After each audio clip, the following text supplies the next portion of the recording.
بسم اللہ الرحمن الرحیم۔ السلام علیکم ورحمۃ اللہ وبرکاتہ۔ عامر ملک عاشقی آپ کو اپنے چینل انمول معلومات میں خوش آمدید کہتا ہے۔ آج ہم جس ٹاپک پر بات کرنے والے ہیں وہ حضرت علی رضی اللہ تعالیٰ عنہ کی دانائی کا ایک خوبصورت واقعہ۔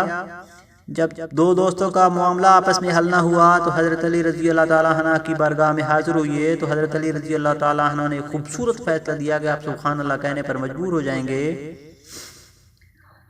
شروع کرنے سے پہلے اگر آپ نے ابھی تک ہمارا چینل سبسکرائب نہیں کیا تو اس ویڈیو کے نیچے سرخ رنگ کے سبسکرائب بٹن کو دبا کر ساتھ والے گھنٹی کو نشان کو دبانا مت بھولیں۔ شروع کرتے ہیں۔ ایک دفعہ کا ذکر ہے کہ دو دوست سفر پر نکلے، ایک کے پاس 3 اور دوسرے کے پاس 5 روٹیاں تھیں۔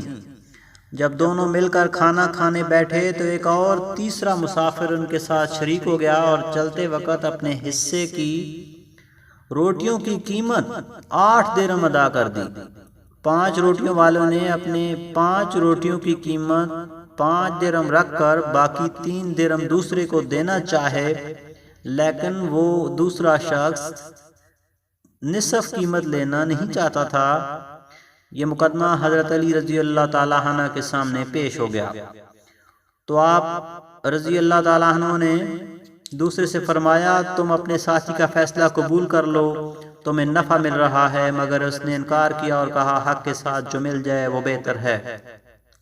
حضرت علی رضی اللہ تعالیٰ عنہ نے فرمایا، اچھا سنو، تم 3 آدمی تھے، تمہارے 3 اور تمہارے ساتھی کی 5 روٹیاں تھیں، تم تینوں نے برابر برابر کھائیں، اگر تمہارے روٹیوں کے 3 حصے کیے جائیں تو 9 ہوتے ہیں اور تمہارے ساتھی کے 5 روٹیوں کے 3 ٹکڑے کیے جائیں تو 15 بنتے ہیں، دونوں کا مجموعہ 24 بنتا ہے۔ تم نے برابر ٹکڑے کھائے اور ہر ایک کے حصے میں 8 ٹکڑے آئے۔ تم نے اپنے 9 ٹکڑوں میں سے 8 خود کھا لیے اور صرف 1 ٹکڑا تیسرے آدمی کو دیا۔ تمہارے ساتھی نے اپنے حصے کے 8 ٹکڑے کھائے، باقی 7 تیسرے شخص کو دیے۔ اس لحاظ سے تم 1 درہم اور تمہارا ساتھی 7 درہم کا مستحق ہے۔